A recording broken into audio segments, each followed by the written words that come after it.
Hey guys, and welcome to today's video. We are looking at Dark Alliance, which is a Dungeons and Dragons game. So as you can guess, it's very RPG based. There is really good voice acting in it from characters and voice actors that you might already recognize. I know I did. The instant I heard the cutscene, I was like, I know this voice. So that's really good. That's a positive sign. It means that they haven't really skimped out on anything.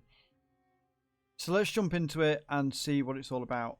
It works very well with the controller as well as with the keyboard. Obviously, it's been designed to work on console. So it's very fluid with that switch between. Sometimes you can find that with games, if you want to switch between the keyboard and mouse and the controller, it can be a bit finicky and not work very well. But I'm happy to report that that is not the case here. It does it seamlessly. Like, I can pick up the controller and use that, or I can drop it and use the keyboard and mouse, whichever you prefer. The controllers or the controls themselves with keyboard are a little bit, they're not ideal, and I haven't seen where I can rebind them because it just comes up with the controller scheme, so maybe that could be looked at with the rebinds. But on the whole, like, it makes sense. It's not too much of a stretch for your fingers, so me as somebody who does prefer using a controller with these types of games can quite happily use a keyboard. If we look at the options, you've got vibration. I will say this, that the vibration is very harsh on controller. So you might want to turn it off, or at least maybe think about not using it. Just because of like the whole hand vibration thing. I know it can cause some people some issues. Your graphics options are, you know, safe zone, gamma correction. There's not a huge amount here, but then your performance options, they do add a little bit more. But not a huge amount. Your motion blur.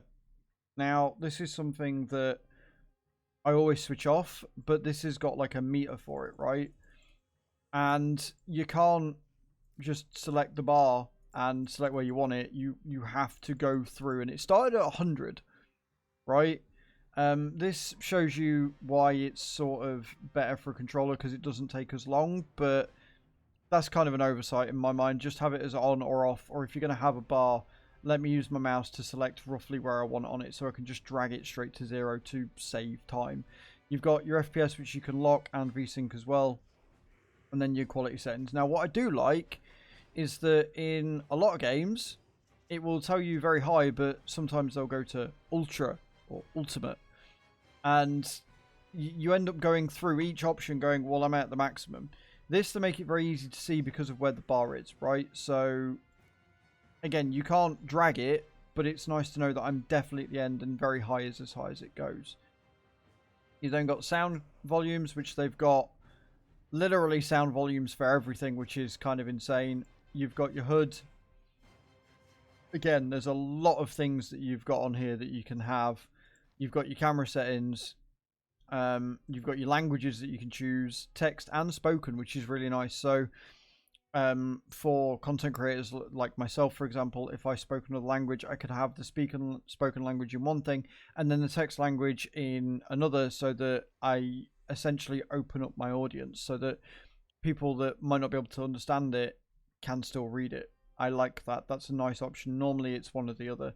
Subtitles are on, and then the opacity of the subtitles as well. Like, this is a really well fleshed out menu. You've got sprint mode, which is just press, subtitle in the background, and colorblind mode as well. As a colorblind person, I don't feel I need the colorblind mode in this game, but again, it's nice that it's there, and I'm not going to complain in it not being there, or complain at it being there. And then you've got your legal thing here, which is really nice as well. So overall, very impressed at this menu. It is very fleshed out. It's very well done. A few minor grievances that they could probably patch out fairly easily and just make it a better experience for all. So let's jump into the game and see if the game is anywhere near as good as the options menu. Let's jump into it.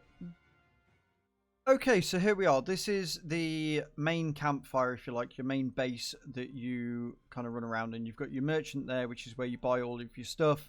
You get your reward chest here, which fills with a reward after each mission. And you've then got your mission selection over here as well. The way it seems to work is that you have specific stages that you've got to clear. So you've got your Trials of your Templars, which is just basically telling you how to do the thing that you're doing. And you've got each ones that are locked out, and you've got to go through essentially each of the story to see what's going on. It gives you a bit of an insight over to what the mission's going to be, and you just basically go through each stage. Now, you've got a combat score and your combat power. So I'm guessing there's different party members maybe that you can join on, and it shows you what experience you get and rewards that you get as you raise your difficulty. And I like the fact that there are 6 difficulty settings. Everything about this game is very, very detailed, and I like that. It means that you can basically come back and just do it at a different setting, or you can raise the setting of a certain mission if you found it too easy as you go. And I like that it's done on combat power, as long as that combat power scales correctly. For example, a game like Raid Shadow Legends, which I play on stream pretty much every day, combat power or account power means absolutely fuck all. So if it's like that, it would be quite bad, but I don't think that's going to be the case here. So we're going to go on Adventurer just because. And then once you've selected your mission, you follow the marker and you go out into the world to do the mission. It really is that simple. You've got an online mode as well. I've not looked at what the online mode is. I think it's got like a versus sort of arena type deal, which could be quite fun. It breaks up the, not monotony, but it breaks up the constant doing single player mode. Like, you've got the option to just jump in and smash some heads with your characters, and I'm completely all for that sort of wanton violence in a video game. That's what it's all about. The loading times are a little bit much, but look at this, man. Like, it's not surprising that it takes a little while to load, because the CGI and the scenes and the voice acting and everything is absolutely fantastic. It is beautiful, and I am all for that. And again, the story's going to be good because it's Dungeons and Dragons, right? I have a lot of people that play Dungeons and Dragons in my community, so to see this sort of a rendition and to see it be done in this sort of a way is kind of awesome and fantastic. And it does. It sets the mode, and it makes me really, really, really want to play this game. As a note, I will be playing this on stream tomorrow after we've done our raid segment for the day.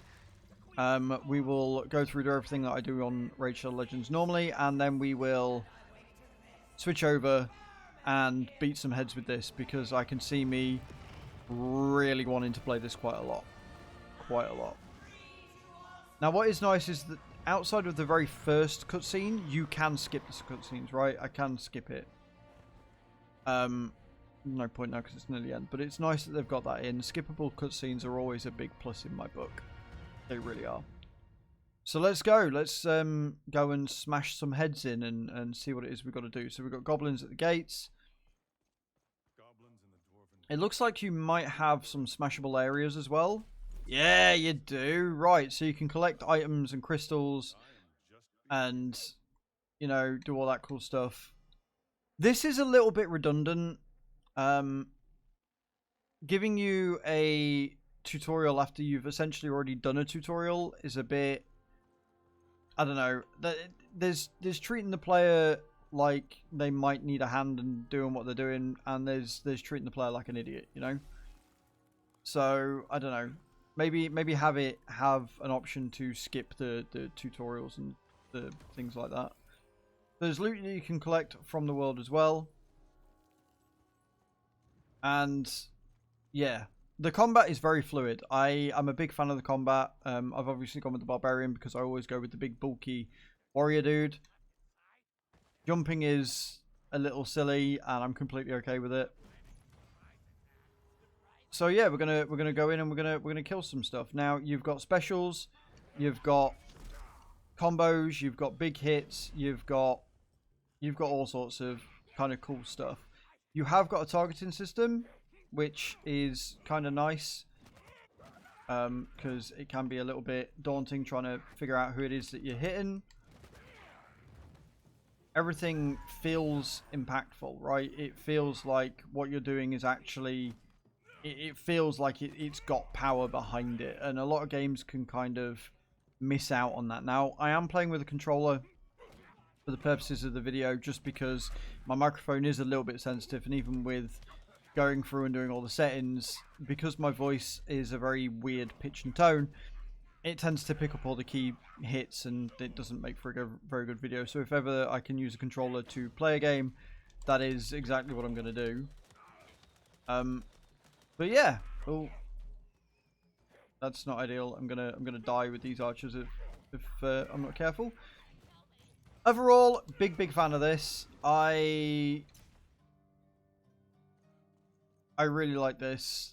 It's a big fun. We'll take a short rest. Gain my health and everything back. Mechanically, it works. It's smooth with the combat. The story is incredible. It looks amazing. I mean, it looks fantastic. The scenery is absolutely breathtaking. This is a really good game. If you get the chance to play this, guys, I would very much recommend it. It is a ton of fun so far. And like I say, I will 100% be playing this on stream tomorrow morning. So make sure you check me out at Twitch. The link will... Oh god, that's explosive barrels. I'm going to take some damage. The link will be in the description down below. And yeah, thank you very much for watching, guys. I'm genuinely really happy I got to try this. This came out on the 21st of June, I do believe. It is Dungeons & Dragons Dark Alliance. It is on Steam and Xbox. It's also available on Xbox Games Pass as a Day 1 edition. So check it out. Make sure you let me know in the comments down below whether this is your sort of game, whether it's very fun, whether you're a Dungeons & Dragons fan, whether you recognise any of the voice actors. That's always a good one.